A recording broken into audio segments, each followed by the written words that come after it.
What's going on, YouTube, and welcome back to Goal Line Hockey. It's your boy Kevin Forte. Today we are taking a look at the Boston Bruins as they have found themselves out of the playoffs for the first time in a few years. We're going to take a look at the Bruins, what we can expect from the Bruins this offseason, the little bit of a statement coming out from the ownership. We're going to take a look at what direction can Don Sweeney go with the Bruins here in 2025. We're going to discuss that here today. So, the Boston Bruins, for the first time in a long time, finished last in the Atlantic Division.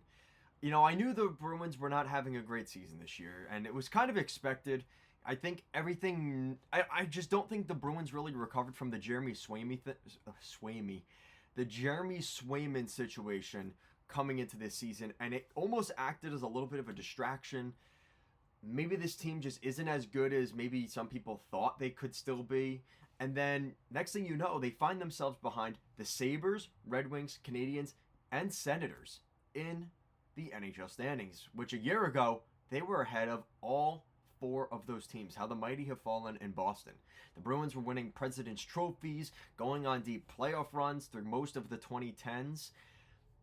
And it looks like that is starting to catch up with the Bruins. And the exclamation point coming at the end of the trade deadline this year as their latest captain, Brad Marchand, traded to the Florida Panthers, which that is a gut punch, I'm sure, for most Bruins fans. But understanding the situation, understanding where Marchand's at, where the Bruins are at, it was a must. And we kind of knew that the writing was on the wall for the Bruins. You know, Tuukka Rask left this team a few years ago. Big Z, Zdeno Chara left this team a few years ago. Patrice Bergeron, Dennis Seidenberg, Johnny Boychuk, David Krejci. Long-term Bruins that were a part of this team through most of that decade, from the 2012 run up until really the last 2 or 3 seasons. The Bruins have lost a lot of those bodies. And for better or for worse, they find themselves in the situation they're at now, where they have 76 points and finding themselves with a top 10 draft pick this year in June. Not really something that I fully expected from the Bruins, just to fall off as quickly as they did. So looking at the basic numbers for the Bruins, it's pretty clear just where things are wrong for the Bruins. So goals for this season, they were 27th out of 32 teams in the National Hockey League. That's not good. That is quite low on the chart, and there's only 6 teams behind them. So if that gives you kind of an indication of where the Bruins are at, that's pretty much that. And same thing for goals against, 26th. So this is a team that a lot of goals going in the back of their net and not scoring enough into the opponent's net. And that's where you're going to find yourself in a lot of trouble in the NHL. You got to score more than the other team does on your net. That just really didn't happen for the Bruins this year. So, obviously, joking aside, we could go a little bit deeper into the Bruins season. They didn't start off that bad. You know, the Bruins weren't off to the best start. They had a couple games that gave you a little bit of optimism. There was a little stretch in December. They beat Montreal 6-3. They beat Chicago 4-2. They beat Vancouver 5-1. There was some hope there in December that, like, okay, the Bruins got off to a little bit of a slow start. But now, all right, now we're into December. We just got past American Thanksgiving. The Bruins are okay. We're finally settling in. And then it just seemed like things just completely dove off the map once they got into January. Just things started to really not go their way. A 4-1 loss to the Tampa Bay Lightning, a 6-2 loss to the Blue Jackets, a 7-2 loss to the Buffalo Sabres, 6-2 loss to the Winnipeg Jets. And then by the time we got to the break in February, it was already almost a done season for the Bruins. So that little bit of hope in December, within 2 months, it just was like, whoa, like, we're really going to be trading Brad Marchand at the deadline, aren't we? And that's kind of what happened. So obviously they went into the break. Things did not get much better for them coming out of the break. They did have one win against the Tampa Bay Lightning that gave you some hope, a 4-0 victory over the Bolts. Maybe that's where things could have turned around, but they just didn't. And that's where we are today, where the Bruins ended up trading Marchand, and then from that point forward, this was just a different version of the Bruins, for better or for worse. Now, they did have a couple games that gave you some hope. They had a 5-1 win over the Carolina Hurricanes, a 7-2 win over the New Jersey Devils, and, the Pittsburgh Penguins, but that is a geographical rival. They won that game 4-1. But for the Bruins, it was already too little too late at that point. They did have a lot of injuries. Losing Charlie McAvoy in February, that shoulder injury was a huge factor in the Bruins kind of really not contending. Hampus Lindholm, he had surgery on his patella, and that was back from November. So hopefully the Bruins get basically half their top 4 blue line back next season. That's going to help a ton. Looking at their power play, penalty kill, both of them below average, which is very uncharacteristic of the Bruins. 15% on the power play for the Bruins. The league average is 21%, so well below the average there. Not good enough. Penalty kill, like I said, same thing. 76% on the power play, or on the penalty kill. 78% is the average. So again, below average in both categories. For a playoff team, that's not good enough. I do want to commend David Pastrnak for everything that has gone on with the Bruins this season. He's just kind of stayed the course and stuck with it. He signed that contract. There was a little bit of a dispute there whether he was going to stay with the Bruins or not. And since he signed that contract, he's, this is what I signed up for. I kind of had a feeling this could happen, and that's what Pastrnak signed up for. The Bruins star had 106 points this year, a 43-goal season. Like, it's hard to complain when he plays as well as he does. There's just not much support around him. That's really where things break off a lot. Morgan Geekie still had a good season. He had, a 57-point season, another 30-goal campaign for Geekie.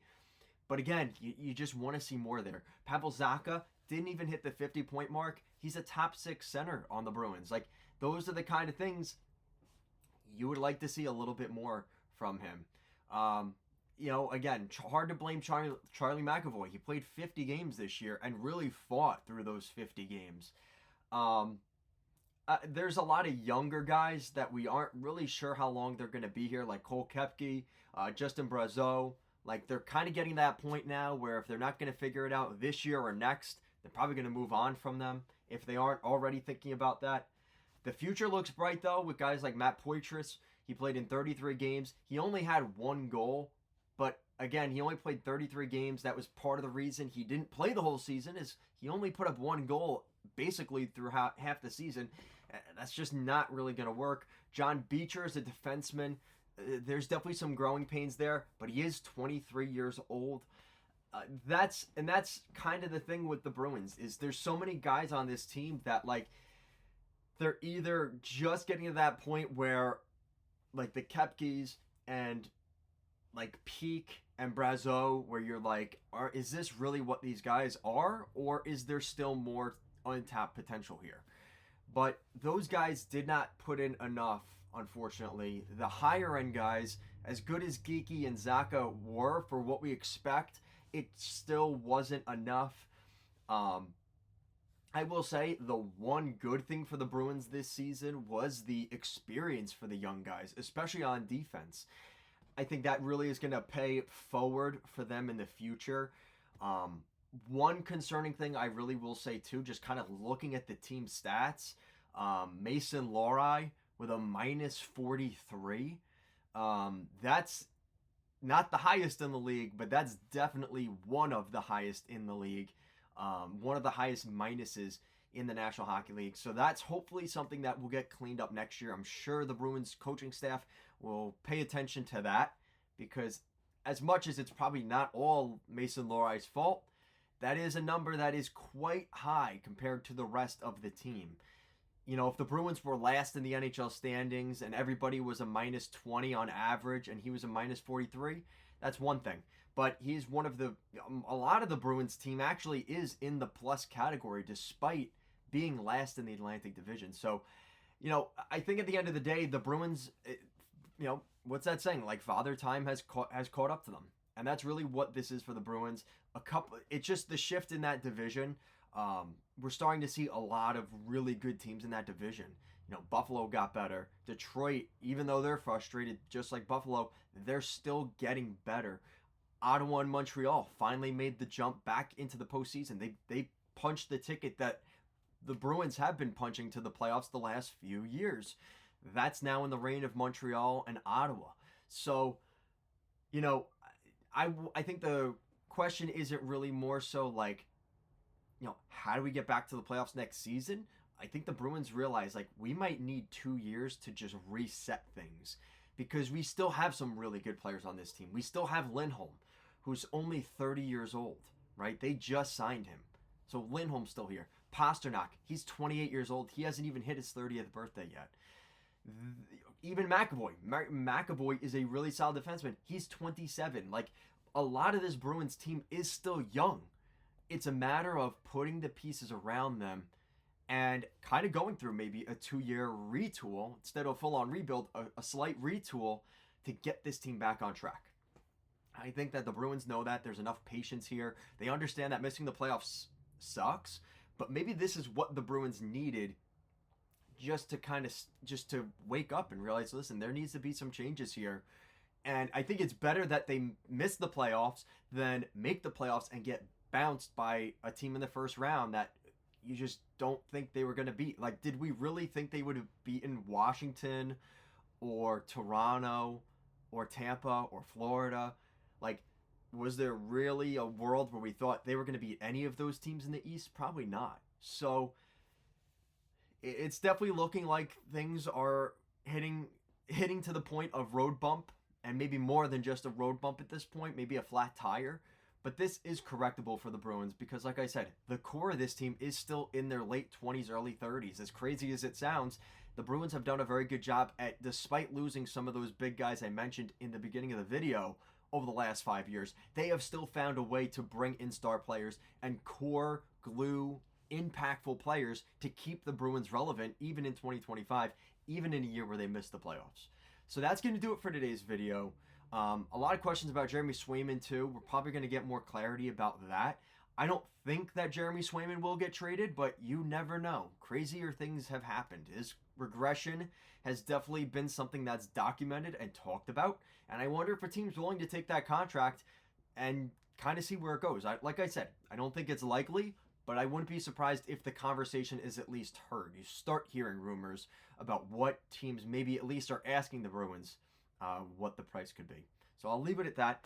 Thank you so much for watching, guys. If you like this video and this kind of content, make sure to obviously like the video, comment down below what you think of today's video, and also subscribe.